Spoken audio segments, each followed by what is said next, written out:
Hello, Mason. This is Mr. Parrish. I'm going to take a few minutes and walk through the identity paragraph submission that you turned in. You can access this, what it's turned in calls the Feedback Studio, by returning to the assignment.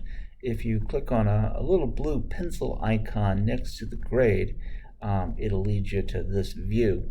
I don't have a lot of things that I've indicated here. This clearly was a strong response to the assignment. And I don't think you'll have the occasion to write another 557-word paragraph.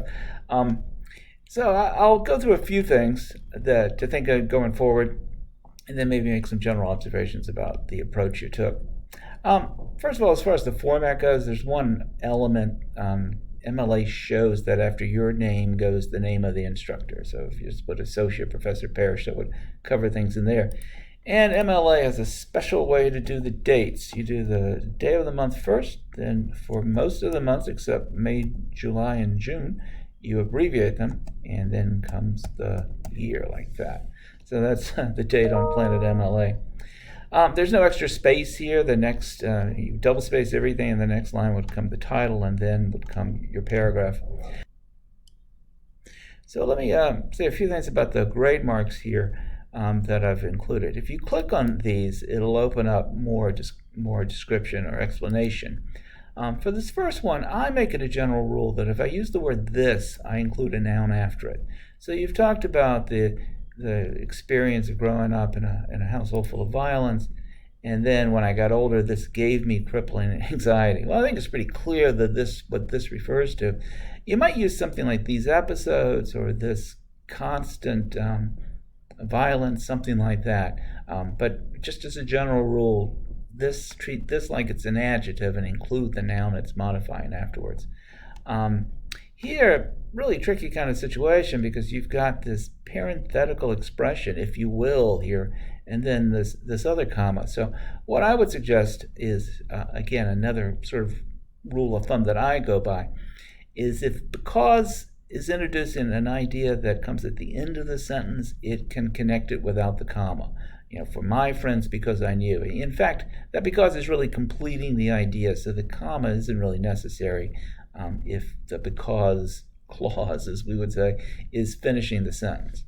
You're right that the "if you will" should be set off with these commas. They're kind of like parentheses. On the second page, another "this." I think you're talking about fly fishing here. So, this hobby, this activity might be a word that you could stick in there. That's about all I marked as far as grammar. You certainly put the sentences together well. I think the overall structure of it, one of the things you might consider if you were going to rewrite this, and we'll see about that. But one of the things you might think about is how the episodes of violence early on seem to be connected to the other two. It seems to me that fly fishing then becomes something that you learned or turned to relieve maybe that anxiety or depression. It certainly seems to be a connection you're making. And that may be true of all the outdoor activities. And then there's a connection between that and what you sort of see yourself as a kind of self-styled nature therapist, introducing your clients. I suppose this means your friends, but I think it's the sharing of that activity, kind of bringing them the peace of mind, the clear-headedness, sharing it with your friends and sort of passing it on seems to be the connection between those. So, that is something that if you do revisit this in another setting, you might think about a way in which those three ideas flow together.